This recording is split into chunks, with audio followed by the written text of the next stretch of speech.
Doesn't gravity suck bauxite? I don't know about you, but once the little Sims of our sandy republic have more meat than they can handle, they want to dream of something more elevated. Lesser citizens might think of beer cans and ultralight tableware, but the real ones want to get into that chopper every once in a while, and to assist us with that, we need something like this Me 6. The problem, of course, is that building one takes more than the good old steel, electric, or labor. What we need is a mysterious new material, and it's time we made ourselves a giant pile of satisfyingly chunky logs of aluminium. Last time in the Soviet Republic of Arab Map, we used the unmitigated revolutionary will of our people to crush thousands of tons of rock that used to just lie around doing nothing, and made solid roofs over our people's heads, big nappy-changing facilities for their babies, and massive drainage pipelines for their poopies.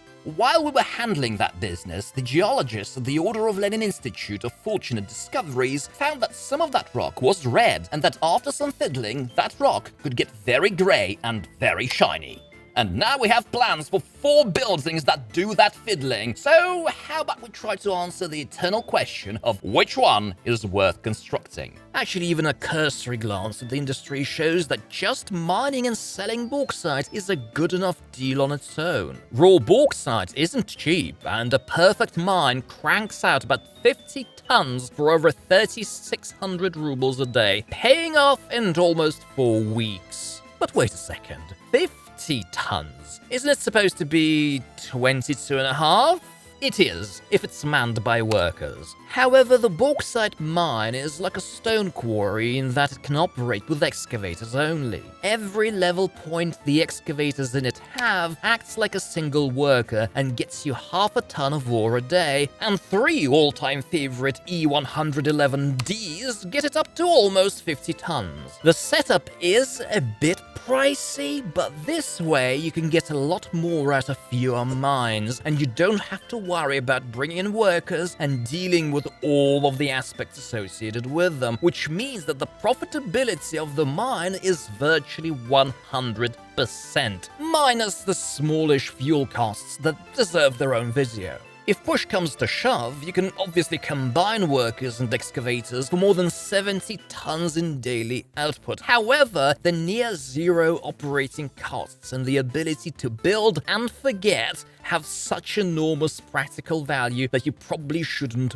bother. And from now on, I'll run under the assumption that we have 3 top excavators in all of our bauxite mines and nothing else. Adding a bauxite processing plant in with the mines makes some sense as well. It costs less than a fully equipped mine and can handle the output of 2.5 perfect mines, or about 3 okay ones. At full capacity, it adds about 2 grand of value a day. The monetary benefit isn't mind-blowing, as you can see, but the plant also reduces the amount of product you have to move. And if it isn't too far from the border, 75 tons a day is still very truckable. All in all, a bauxite combine of 1 processing and 3 mines is a solidly lucrative early moneymaker that is relatively easy to set up, it's low pollution, it's extremely easy to provide workers for, and it lets you stretch out the upfront costs since you don't have to build all of the mines and buy all of the excavators at once.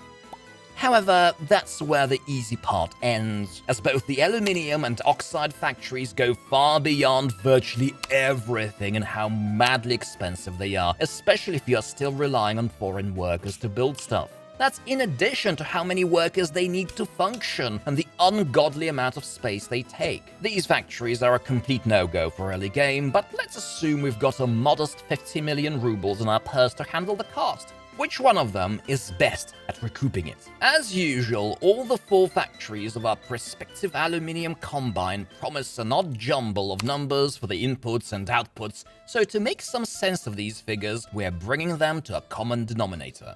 What does it take to make 30 tons of aluminium? That's what the aluminium plant produces in 1 day. Based on the amount of oxide it consumes to do that, we can find out how many days the oxide factory needs to work to deliver that amount. And then see how many raw materials it needs to do that, and then do the same for the processing plant and so on. Even without looking at the prices, we can use these production ratios to find the best combination of factories that maximizes their occupancy and minimizes downtime. We can see, for example, that you need slightly over 3 oxide factories for every 2 aluminium ones. Between bauxite processing and oxide, the ratio is virtually 1-to-1, so we add 3 bauxite processing into the big combine. We've already seen that each processing plant needs 2.5 perfect mines to be loaded fully, so with a good enough deposit, 8 to 10 is a realistic total figure. But even with the mining sorted, the aluminium and oxide plants are these massive dinguses that you need to somehow fit into the weird terrain you usually have to work with. The aggregate and dry bulk conveyor connections are the absolute saving grace here. Thanks to these, you can split the big aluminium combine into 3 main blocks that you can spread around the Republic as you need, and manage the massive pollution it dumps, by the way. For the oxide and aluminium plant blocks, you can build them in a classic ring shape, constructing them around a warehouse that supplies them with chemicals and adding separate storage for their output. And once everything is up and running, the 2 aluminium plants will churn out twice of 30 tons of aluminium a day, and it's gotta be worth something, isn't it? So is it actually? Assuming we use our own bauxite and labor and only import coal, chemicals and power, it is. It's so much worth something that it generates over 40 grand a day and 15 million a year. But the aluminium combine's profitability stands at only 58%, so not exactly the Scrooge McDuck splashing around on coins kind of greatness we saw with uranium. This is not the only difference between aluminium and nuclear fuel, where, as you remember, the scale of profits rises with every production stage, making it interesting to build the entire line at once, or maybe only amid the uranium mines. It's more complicated with aluminium. Here, the biggest value maker is the second to last oxide plant, creating 40% of the profits of the combine, followed by the mines themselves, the aluminium factory,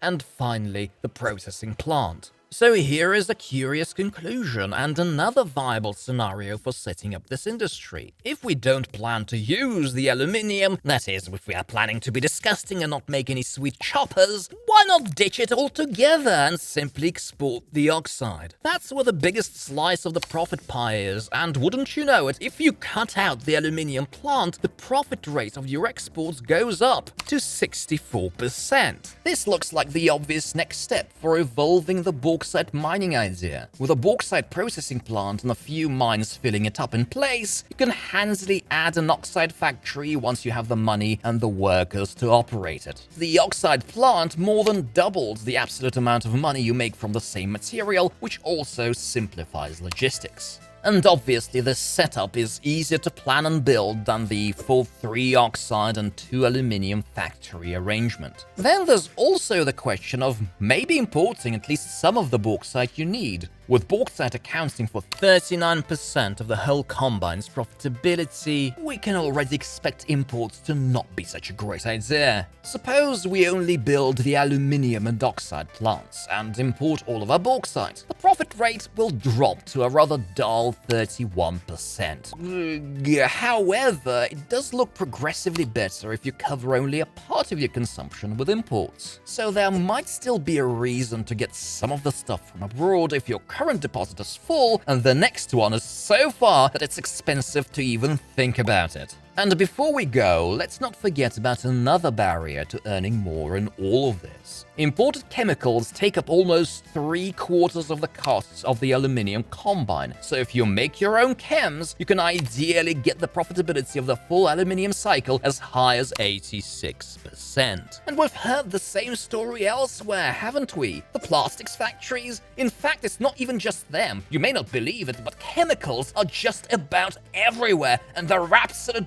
bastards. Perhaps we need to do something about them.